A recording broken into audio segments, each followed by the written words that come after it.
Hi, Goddess of Love here again. Kamusta kayo dyan mga goddess ko? So, yan, another reading tayo today for you.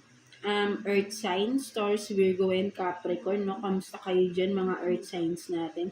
Tignan natin what's your current situation, no? Kung ano man yung makukuha nating cards for you, no, mga earth signs natin, right? No, so let's start with you. Taurus, no? Kamusta kayo dyan mga Taurus natin? So, yeah. Kuha tayo dito ng 3 cards for you, Taurus.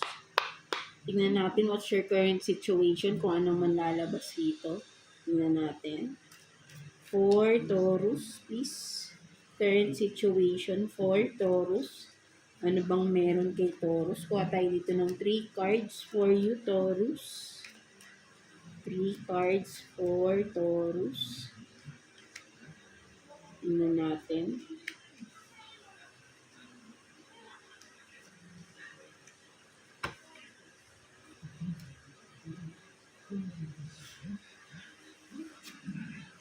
So you have this dating, meeting someone new. No? So maybe for some of you Taurus, no, merong sabihin natin may paparating na new connection, love, romance, no? Something like that. No? Or pwede ring sabihin nating meeting someone new, pwede rin kung nag-a-apply kayo sa work for some of you, but then tingnan pa natin. So you have this competition, no? The other woman. So may third party for some of you.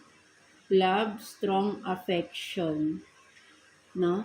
So ang nakikita ko dito, Taurus, no, for some of you, siguro tong meeting someone new, baka yung other woman, baka for some of you, maghaharap kayo for some of you, kung sino man, no, mga Taurus natin, ayun yung nakikita ko rito, kung sino man dito, no, parang may talagang for some of you, may nanghihimasok sa relationship ninyo, no, mga Taurus natin. And with the love, strong affection, no, etong other woman or sabi nating other person is napakalakas ng believe niya sa sarili niya na kumbaga sabi natin na patay ito sa person ninyo, no? Kaya talagang haharap siya sa inyo, no?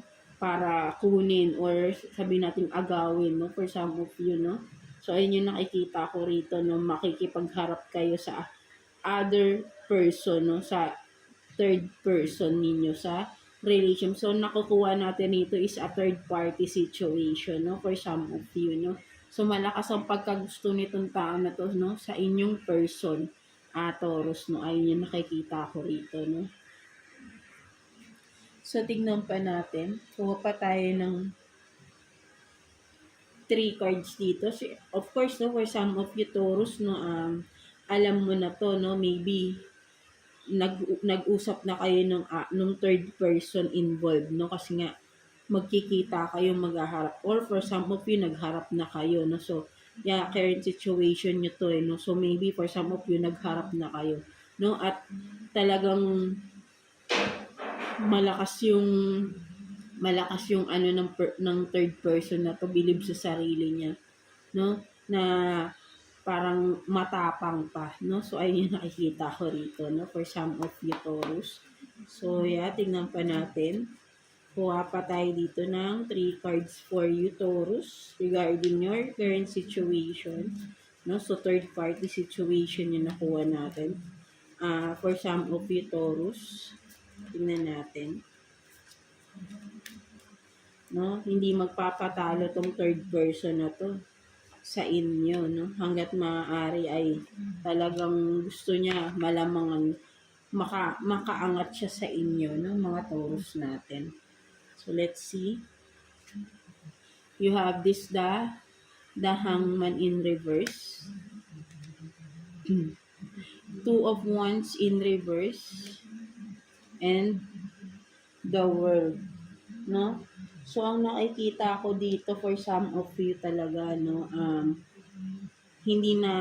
hindi ka rin magpapatalo, no? Parang yun din ang nakikita ko rito, no? Maybe for some of you before, no, naiisip niyo na tumahimik na lang, no? Sa nangyari, I don't know kung girlfriend, boyfriend pa lang ba kayo or may family involved na rito for some of you, Taurus, no? So, before parang pinipili mo, no, na nalaman mo na to, no, na may third person, no? But then, pinipili mo na manahimik sana, no? Manahimik, wag nang gumawa ng aksyon, no? But then, ngayon, no, napapaisip ka na because nanggugulo talaga yung third person, no? Kumbaga parang parang nakikita ko dito, Taurus, to gusto niyang mawala ka totally, no? Dun sa picture, no? Something like that, no? So, yung nakikita ko rito, Taurus, for some of you, gagawa ka na talaga ng action, no? Hindi ka na rin mananahimik pa, no? Gusto mo ng pagbabago kasi rito, no? So, for some of you, nakikita ko lalaban kayo nung kung ano man, no? Dahil siguro, sabi natin may mga pinaparatang pa sa inyo tong third person na to, no? Kung ano-ano, no? That's why ngayon, hindi ka natatahimik, di ba? Ayun yung nakikita ko rito for some of you, Taurus, no? So, gusto mo nang basagin, baguhin yung scenario, no? So, ayun yung nakikita ko rito, no? Kumbaga, sabihin natin na tama na yung mga kung ano-anong kwento, no? Ngayon, babasagin mo na, no? Something like that, no? Hindi ka na mag-i-stack up sa isang sitwasyon na mananahimik ka na lang, no? Babaguhin mo yung sistema, no? Something like that, no? So, ayun yung nakikita ko rito, Taurus, no? Lalaban ka na rin sa yung sarili, no? Kumbaga, pagtatanggol mo na rin. Kasi for some of you, nakikita ko rito, no? Talagang itong third person na to is maganon siya, no? Kumbaga, hindi siya, sabihin natin below the belt na, no? Basta yung mga paninira ba, no? Siya pa yung naninira na siya naman yung naging ugat bakit nasira yung relationship ninyo ng person mo, no? Something like that, no? So, but then, of course, parehas sila, no? Kung may person ka talaga na nang betray, nag-cheat sa'yo, no? Siyempre isa din siya sa naging dahilan bakit nasira yung relationship niyo. Huwag natin laging isisi sa third person yan. No, pareha silang ginusto nila yan. No, hindi yung nagpatukso, hindi. Kasi pag mahal mo yung isang person, yung partner mo particularly, hindi ka matutukso sa iba. Dahil nakakonsentrate ka sa partner mo.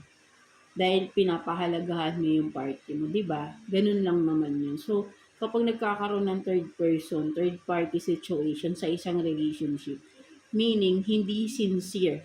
Yun lang yun, hindi sincere. Hindi 100% secure ka sa partner mo. No? Ibig sabihin nun, talagang may hinahanap pa siyang iba.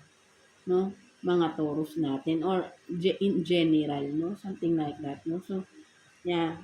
Like, based on my experience din yan, akala ko ako lang. No? So, yeah, tignan pa natin.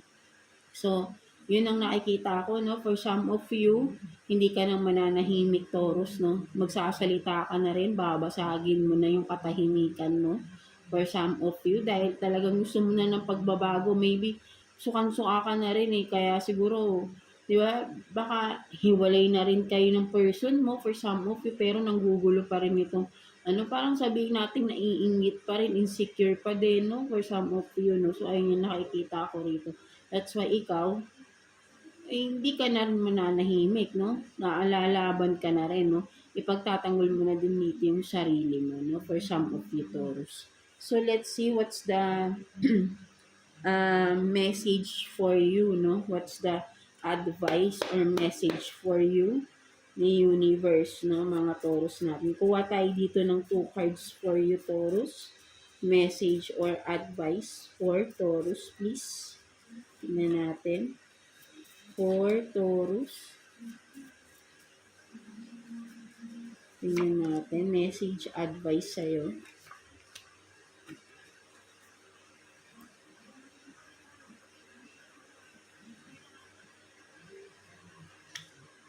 So, beautiful, talented, and then the end, no? The end talaga, no? So, may ending talagang sa relationship, no? Kung sino man sa inyo dyan, no? Taurus, no? Talagang yun nga, no, may ending na talagang nangyari, pero nanggugulo pa tong third person, no? Kasi nga, you are beautiful and talented, no? So, insecure tong third person sa inyo, no? Mga Taurus, that's why bitter talaga siya, no? Kahit na nakuha niya na yung person nyo, no, still bitter pa din, no? Kasi nga siguro, baka nahuhuli niya yung person nyo na na tinitignan ka pa rin sa social media, something like that, no? So, ayun yung nakikita ko dito. So, nakikita ko na advice sa'yo, wala ka nang dapat gawin din, no? Because you are naturally talented and beautiful, right? No? So, advice sa'yo, just remain what you are, who are you, no? 'Di ba? Ayun lang yung gawin mo, maintain mo lang kung sino ka, no? Wala ka nang dapat baguhin, eh. Kung may dapat kong sabihin para sa sarili mo, speak up, no? Huwag mo na ring hayaan na insultuhin ka ng tao na to, na alam niyo yung mga nang insulto ng mga tao, ayun yung nafe-feel, kabaliktaran yun, sila yung nakaka-feel nun sa sarili nila. Kaya wag kayong magpapa-apekto sa mga ganun na tao, no? Mga Taurus natin. So, yeah, that's it for you, mga Taurus, no? So, I hope na naka-resonate kayo sa reading ninyo today. So, yeah, God bless you all, and thank you for watching, Taurus.